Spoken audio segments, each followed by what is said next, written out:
একদিন রাত্রে হঠাৎ তার সকাল থেকে রাত পর্যন্ত বাথরুম বন্ধ হয়ে গেছিল। আসার পর ডাক্তার অনেকগুলো টেস্ট দিল। টেস্ট দেওয়ার পরে বললো যে তার খাদ্যনালীতে টিউমার হয়েছে। পোলায় নিয়ে গেলাম, পোপোলার থেকে রিপোর্ট আসলো যে তার ক্যান্সার আছে। গ্যাস্ট্রোলজিক্যাল ক্যান্সার।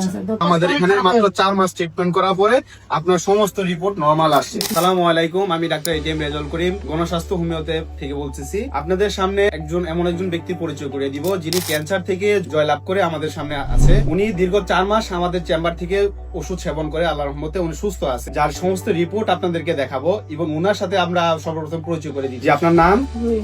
রহিমা খাতুন। আপনার বাবার নাম? শফিউদ্দিন মাঝি। শফিউদ্দিন মাঝি।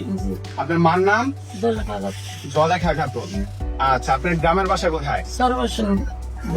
চরবেশন ভোলা। থানা? থানা চরবেশন। আচ্ছা, জেলা? ভোলা। আচ্ছা, আপনি আমাদের এখানে কি সমস্যা নিয়ে আসছিলেন? ক্যান্সারের সমস্যা, গ্যাস্ট্রোলজিক্যাল ক্যান্সার। আচ্ছা, উনি আপনার কি হয়? আপনার হাজবেন্ড। আচ্ছা, আপনার নাম? মোহাম্মদ আবুল বাশার। আবুল বাশার। আচ্ছা, যে আপনার বাসা কোথায়? বাসা এখন বর্তমানে কামরাঙ্গীরচরে থাকেন। আচ্ছা, হোম ডিস্ট্রিক্ট? ভোলা। ভোলা চরবেশন। গ্রামের নাম? উত্তর মাদ্রাস। উত্তর মাদ্রাস। আচ্ছা, আমাদের এখানে আপনার ট্রিটমেন্ট করতেছেন কতদিন যাবত? 4 মাস। 4 মাস।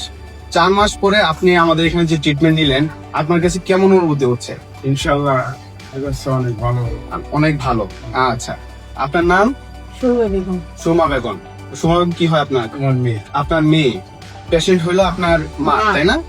আচ্ছা, আপনার মার সর্বপ্রথম কি কি সমস্যা হচ্ছিল আর কি নিয়ে আমাদের এখানে আসলে একটু যদি বিস্তারিত বলতেন সবার উদ্দেশ্যে। তার প্রথমে অনেকটা সমস্যা ছিল, আমরা তো তখন বুঝিনি, মানে অসুস্থ হয়ে যাইতো। একদিন রাত্রে হঠাৎ তার সকাল থেকে রাত পর্যন্ত বাথরুম বন্ধ হয়ে গেছিল। আচ্ছা, তখন রাতের 2টা বাজে আমরা মেডিকেল নিয়ে আসি। রোগীর অবস্থা এতটাই খারাপ, মানে সে শাখা 2 দিন ধরে বাথরুমে যেতে পারতেছে না। আসার পর ডাক্তার অনেকগুলো টেস্ট দিল। টেস্ট দেওয়ার পরে বললো যে তার খাদ্যনালীতে টিউমার হয়েছে।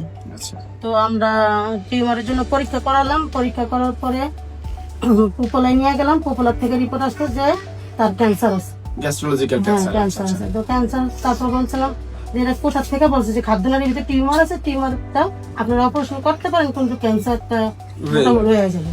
তো আমরা ঢাকা মেডিকেল নিয়ে আসলাম। ঢাকা মেডিকেল এসে তারপরে অপারেশন করালাম। অপারেশন করার পরে টিউমার যখন বের করছে, টিউমারের পিজিতে নিয়ে পরীক্ষা দিলাম।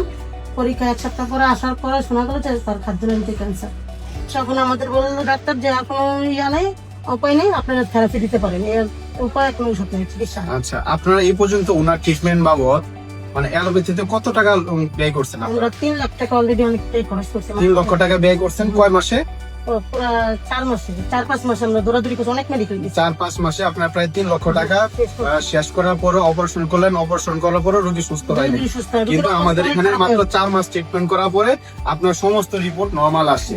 ইভেন আপনারা দেখেন এখানে ক্যান্সারের যে সকল রিপোর্ট আছে, সমস্ত রিপোর্ট গুলো আলহামদুলিল্লাহ নরমাল আছে এবং পেশেন্ট ধীরে ধীরে সুস্থ হয়েছে। আমাদের 4 মাসে সম্পূর্ণ, মাত্র 4 মাসের ট্রিটমেন্টে উনি সুস্থ আছে। এখন উনাকে আমরা ফলো আপ সেশনে মেডিসিন দেওয়া শুরু করব যাতে এই ক্যান্সারটা শরীরে ফিরে না আসে। আপনারা জানেন আমরা ট্রিটমেন্ট করে ক্যান্সার গবেষক অধ্যক্ষ ডাক্তার SM সরার উনার সাথে আমি ওনার সহযোদ্ধা হিসাবে কাজ করতেছি। আপনারা যারা বলেন ক্যান্সারের কোনো আনসার নেই, আমরা আমাদের টিম মেম্বার যারা আছি ক্যান্সার গবেষক অধ্যক্ষ ডাক্তার SM সরার সহ যে আমরা প্রায় 40 জনের মতন ডাক্তার আছি যারা আমরা বলি ক্যান্সারের কোনো আনসার নেই, এই কথার কোনো ভিত্তি নেই। কারণ আমাদের এখানে প্রতিদিন যদি আপনি আসেন দেখবেন সুনির্দিষ্ট আমাদের চেম্বারে অনেকগুলা পেশেন্ট আছে যাদের কাছে আপনি দেখতে পারবেন আমাদের ক্যান্সারের রোগী সুস্থ হওয়ার গল্প। তারা আসতেছে, তাদের সাথে আমরা কথা বলতেছি। আপনি আমাদের অফিসগুলো ভিজিট করতে পারেন এবং আমাদের জন্য দোয়া করবেন এবং আমাদের সাথে যোগাযোগ করার জন্য স্ক্রিনে দেওয়া নাম্বারে ফোন দিবেন। আসসালামু আলাইকুম।